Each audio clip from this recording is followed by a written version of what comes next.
we've heard a lot in this session from some challenges and some opportunities at the regional scale, at the EU scale, and also at the country scale from Guillermo.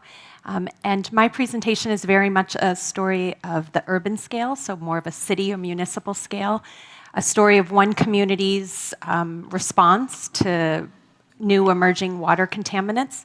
And it's certainly a story of many challenges, but I also think it offers some hope, and we could all use a little bit of hope these days. So. Well, there is news about PFAS everywhere today. There are no shortage of news stories telling us where we're finding PFAS in our tap water, in fertilizers, and in our food chain. PFAS is short for per and polyfluoroalkyl substances. They're also, PFAS is this umbrella term for hundreds of these kinds of chemicals. So for my talk today, I'll mostly be talking about PFAS.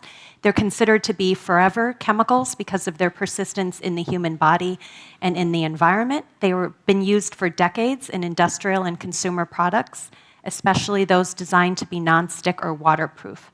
We know they're linked now to significant health problems: cancer, endocrine disruption, thyroid, gastrointestinal, and cardiovascular problems.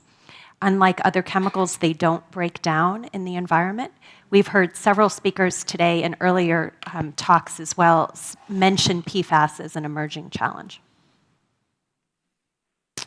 Water has been a major focus because the chemical is hydrophobic and very mobile. This means it washes off our clothes, our microwave popcorn wrappers, our candy wrappers off our streets, and gets into the water cycle where it persists in the environment. This allows it to be spread even further, as anything that drinks water or uses water then becomes contaminated. In the US, the federal government has been instrumental in research on PFAS and in spurring action to test for contamination. The National Environmental Protection Agency is a big player which enforces regulations such as the Clean Water Act or the Safe Drinking Water Act. Both Manzoor and Eric gave a great introduction to these laws earlier. They date back to the 1970s. And so they've been in existence for a good long time, and we have good, clear processes for how they work.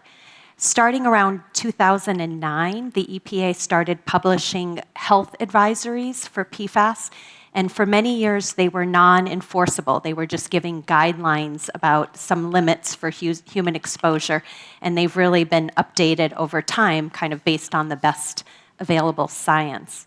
And then last year, in 2024, things changed because the EPA set out new rules, maximum contaminant levels. So they're now legally enforceable in a handful of different PFAS chemicals. And they set these limits to 4 parts per trillion, which is significantly lower. Many of the early advisories that EPA had were at 400 parts per trillion, 270, and then it was really a very dramatic cut down to 4 parts per trillion. The standards were long awaited, celebrated, but then also criticized because many people thought they were too slow to come, the slow pace. It was a very extensive public engagement process, lots of stakeholders, consultations, and as Eric mentioned, a really significant role for the private sector. They were very much part of the conversations. Under the new rule, the public water systems have 3 years to complete initial monitoring and must provide the public with information. Up till now, many water utilities didn't have to provide this information. And then they have 5 years to implement actions to reduce to those maximum contaminant levels. In the absence of the federal government acting for more than a decade now, many states have been taking response. So even more at this kind of sub-national scale. So there's been quite a bit of action here. The most common actions have been states suing manufacturers, DuPont and 3M, to really offset some of the costs of remediation. But there have also been some measures taken by states, more active states. Again, Eric kind of talked about this earlier under this kind of federalism concept. We have some states that are more active and some that are more passive. The states who have been more active, they've been trying to set their own stringent limits. They've also initiated non-binding health advisories. Some states have banned these firefighting foams that have been key to a lot of the contamination, especially a lot of the groundwater contamination that we see at airports and at military bases. And you can see on the right a little bit of the reasons, the drivers for that state response: local pressure, sometimes political alignment in terms of like the partisan look of the state and the political affiliation as they've gotten more access or they've been collecting data that they've been able to see. There are some constraints, some states, there have been some limits to that power. A lot of state legislatures have been really gridlocked, and industry actually has been a constraint, especially in some states where 3M or DuPont is located. There's been a lot of resistance, industry resistance. So let's talk a little bit about where I live, Tucson, Arizona, where I now call home. And I think there are some parts of this story that are unique to this particular community, but there's a lot here that's generalizable that could provide some lessons for a lot of other communities across the US, but I also think abroad as well. So just a little bit of background. Tucson is located in a semi-arid region. It's part of the Sonoran Desert. We're in that map of the US, you could see we're in the far western part of the US, about an hour north of the border with Mexico, maybe 4 hours by car from California. About 1 million people live in the Tucson metropolitan region. When it comes to water, we have 3 sources of water. The first is the Colorado River water. So we live in this transboundary river system that's shared between the United States and Mexico, and we rely on this very hydraulic system, of dams and pumps, and we then get Colorado River water that's essentially pumped uphill to us in Tucson. We also rely on groundwater. For many, many years, Tucson relied dominantly on groundwater. And today, because we're able to get that water from the Colorado River system, we're able to use the excess water, to recharge our aquifers. And our third source of water is reclaimed wastewater. So there's a lot of redundancy in the system, but we're also a closed basin, which means that any untreated contaminants really have nowhere to go. They can't go downstream, they stay within the system. Wastewater is becoming increasingly important. This is especially true considering the stress on other resources, the overpumping of groundwater for so long, and also the drought. We've been in a more than 20-year drought in the Colorado River Basin, and the demands, actually the legally allocated water exceeds what there actually is in the basin in any given year, and so we're recognizing as a community the need to diversify. And wastewater is now seen as a resource. Currently, we use about 4.7 billion gallons of wastewater per year for things like irrigation and recharge. And recently, we just got a new package of federal funding that came in at the very end of the Biden administration to construct a toilet-to-tap water plant, which is this treating wastewater for potable use, so direct potable reuse. And when finished, approximately 2.5 million gallons of wastewater per day will be treated into potable water. A little bit about the Tucson story and how my community has been struggling and dealing with PFAS. And really, to begin, we need to kind of talk about the past. And I think every water issue and every community has to think to their history. And our history really is a story of contamination. If you think post-World War II, there was a lot of development with an Air Force base and the airport in the community that we live. And there were activities at the airports where there was TCE contamination. So TCE is this product where at military bases and at airports, those maintaining the airplanes would kind of use it to get the grease and the other chemicals off their hands. And a lot of that TCE was then dumped into what were thought to be kind of dry basins around the airport and in this part of town. And eventually that TCE got into the aquifer and contaminated the aquifer, and you could see a plume that would develop. And so this was kind of the first crisis that happened in our community. And like many water contamination issues, it became a bigger issue because it became an environmental justice issue as well. This part of town was a more industrialized part of town, more disenfranchised, poorer community, more Hispanic community, more immigrant community. And, again, like how this happens in many parts of the world, the government actors weren't very quick to respond. They didn't respond very well. And really, the response only came after many, many years of litigation. And because of this, by the 1980s, this site was deemed a Superfund site under US law. Basically, that means a hazardous waste site. And then it had all sorts of rules involved in cleanup. And it's really because I tell you this story because there's two reasons. One, many people who live in this side of town already feel like they had an undue burden or more of a burden on their community. Many people have illnesses now. There are health clinics down there focused on these issues. And so there's kind of this past feeling of contamination, pollution. Eric talked a little bit earlier about in the United States, race is a big predictor of water quality, water affordability. It's about disinvestment, but it's also about experiencing greater contamination. So this part of town got less investment, but it also got greater contamination. And the thing that's a little ironic, though, is it's because we have this hazardous waste site and this monitoring that was happening that our community detected the PFAS, and they detected it much earlier than many other communities did. And at first, they were really surprised when we did interviews with members of the local water utility. They said, we didn't understand why we were getting these levels of contamination. We don't have a manufacturing site. Like, we're not actually manufacturing.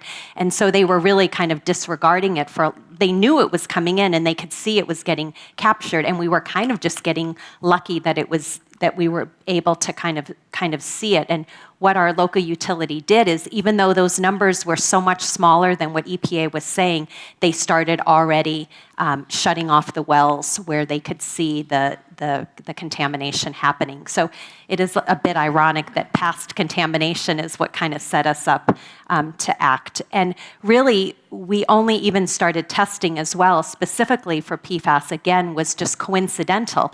We started a new program in 2009 to test for pharmaceuticals and to test for cosmetics and those sorts of emerging contaminants, and that's when PFAS was discovered. This is a timeline, and I understand that there's a lot on it. There's a couple things that are important for the big picture takeaway from this is that it was a set of a multifaceted approach ultimately that reflects the response to PFAS in this community. It was what the local community did, but it's what it did in partnership with the state of Arizona and what it did in partnership with the federal government, the US government as well. I mentioned earlier that EPA had provisional health advisories for many years that were much greater. It wasn't until 2016 or so that the Tucson started realizing that our levels were going to be reaching those limits that EPA was concerned about. So they started shutting some wells down. In the end, about 30 wells, groundwater wells, were shut down in our community. The state was really hesitant. The state of Arizona was pretty hesitant to act at first. It didn't really get on board and start doing something until, if you look at the green box at the very top middle, it says 2018 ADEQ starts testing. That's our state agency that works on these issues. Thank you. Yeah. The top one. Yeah, so the top green. Well, okay, top green box, top center box. And really, then they were only testing and monitoring. I come from a state that tends to be fairly conservative, and so there were not regulations. The state was by no means a leader in this. If you look at the states that are leading in the United States, Arizona is not one of them. So in many ways, the state was more of a burden or obstacle as opposed to actually being a help to the city. And then in around 2021, we start to see some federal action. The federal money starts coming in really under the Biden administration. A lot of the infrastructure and bipartisan investment that Eric talked about a little bit earlier. So a real big infusion of federal money that came straight to our city, and federal money that went to states and then got filtered down to our city. And really, that is when we see the investment in being able to actually start filtering and start treating water. Well, where does wastewater fit into all of this? Well, wastewater and wastewater treatment is really worsening the PFAS problem in our community. When water enters the wastewater treatment plant, it's not being treated for PFAS. That means that when it leaves, it's carrying PFAS with it, which we know is highly mobile and persistent, and it's carrying it with it into sewer sludge, which we often use as fertilizer, into other forms of irrigation, and into the environment, so into our lakes and rivers. There's mounting evidence that this may cause downstream PFAS problems for drinking water supplies, stressing those systems. And this is especially true during drought, when there's less water to dilute PFAS concentrations in wastewater. Additionally, about 50% of all U.S. drinking water plants are directly downstream from wastewater plants. Regulations will help ensure that they treat for PFAS contamination for the 6 regulated compounds, but not for the thousands of others that we know very little about still. What we tried to do here, this doesn't exist, but the research team that I'm working with created this little image on the left. We're trying to understand the PFAS pathways in our community, where they're coming from, and kind of what can be done about it. And we did several versions of this on our own, trying to understand it. And then we got good feedback from our water utility to really try to put all these pieces together. And this is kind of how we're understanding the various pathways that PFAS uses to move through our system in Tucson, Arizona. So starting with environmental contaminants at the top, for us, this was centered, in our community, this was centered around the firefighting foam, that AFFF foam that was often used in all of the fires, of course, that would come, but also in all of the practices. I can't think of the word right now. All of the drills that they would use to put out fires. And so a lot of that chemical, the firefighting foam, then seeped down into the aquifers. So that's why you see it in such high concentrations at airports and at military bases. And we know it can enter the environment in 3 ways. So in the first way, PFAS can enter is on the far left through wastewater. This is from household contamination, right? So through our food products, through our dental floss, our microwave popcorn, anything else, our dishes that we cook with, all of the things that can happen through household contamination. The water goes then through the reclaimed system, and where it's treated for some things, but not often for PFAS. One of the big problems at the Air Force Base was PFAS's direct entry into groundwater. So groundwater's in the middle, so we know this is another source of contamination. That water is then treated, fortunately, at our TARP site, which is our Superfund, at the Superfund site there, where we're already treating the water anyway to deal with past contamination like the TCE that I mentioned. They've shut down the wells where it has been a source for potable drinking water, and instead that water is treated at that Superfund site and then moved into the reclaimed water system. And from there, it follows the same path as PFAS in wastewater. By transporting PFAS-treated water from that Superfund site to the reclaimed water system, they're able to help dilute it, so the proportion of PFAS in the wastewater system gets reduced. And then finally, PFAS may enter surface water, so that kind of box to the right. In Tucson, where we get large monsoons for part of the year, this is especially mobilized by storm water. So we see storm water moving PFAS through the system. So whether PFAS enters the environment through wastewater, groundwater, or surface water, it all eventually finds its way back into groundwater, which means it finds its way back into the drinking water system. So, what can be done? What are the solutions? We then go back to our local water utility and we say, well, what can you do if these are the 3 pathways for PFAS? What are the different regulatory, or how do you align those different sources with laws or policies that can meet those? So what they tell us is that the biggest thing that can be done, and that which is currently being addressed, is to eliminate PFAS at the source by responsible parties, which are some of the things that we've been talking a little bit around today. This happens through regulation, through banning certain products, and certainly through litigation, the lawsuits against the PFAS manufacturers. For wastewater, there'll likely need to be regulations associated with the Clean Water Act in the future, dictating permissible PFAS levels in wastewater. We don't have this now. And new techniques will need to be adopted in order to meet those regulations. And finally, when it comes to surface water, it's likely that PFAS will be best handled through source control rather than trying to chase PFAS as it moves through the system. Still, it's necessary to track its movement and know where elevated PFAS levels are occurring, in our community at least, so those wells can be shut down. So some challenges. One of the big challenges that we see in Tucson, and perhaps one of the big messages from this case study, is that in this case, a local utility had to respond really without backing of federal regulation and without state support for a long time. And that causes some challenges for communities. And I think it also explains why so few cities have really been able to respond. Cost is always going to be a big problem and a big uncertainty. I think every single speaker today mentioned cost as a challenge. It's definitely a theme. Another challenge is the science, kind of the scientific uncertainty, really fully understanding the extent of soil contamination, such as where it's absorbed back into groundwater. There are hundreds and thousands of other PFAS chemicals. Many of them aren't regulated, so understanding differences as well. So a lot of scientific uncertainty there.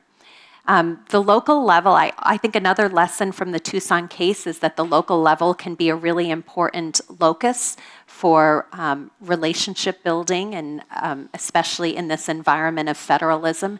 And so the local community is incredibly important, but it doesn't exist on its own.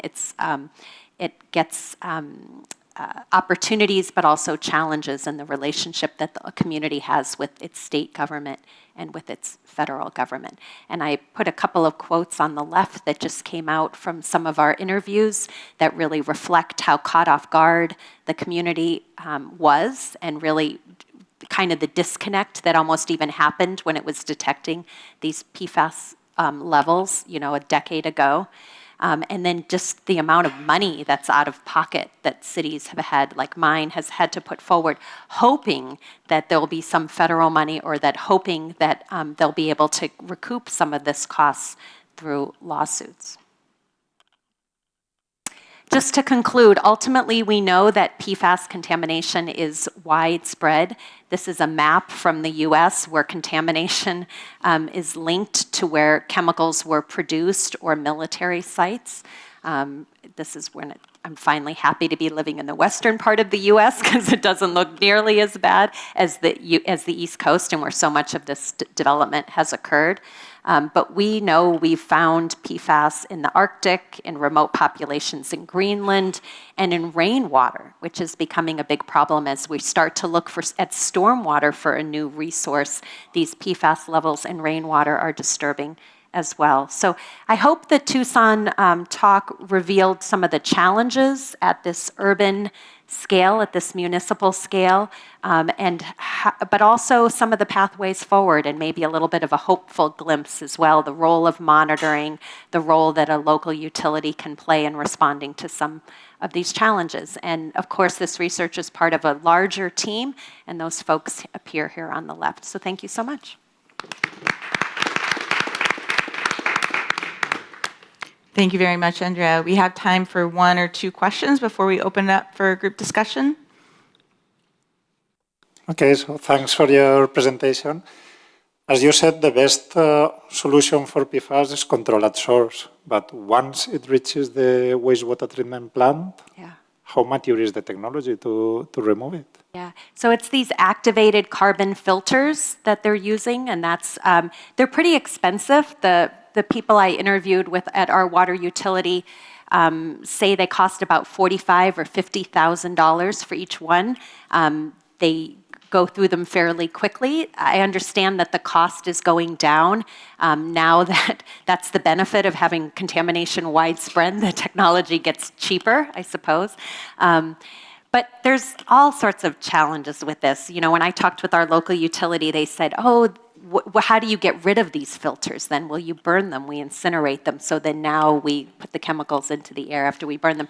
And where we live, we ship them to Kentucky to a landfill that accepts them there, and that's another whole set of environmental justice issues for the community that they go to. So, and someone maybe who works more on water quality could speak a little bit more about the technology, but that's what I understand, this kind of activated carbon treatment is the best treatment that we understand right now. Okay. So related to that, are the filters at the houses of the people or are in the tanks in the treatment? Sorry, at the treatment site, yes, at the wastewater treatment site. Oh, okay. Yes.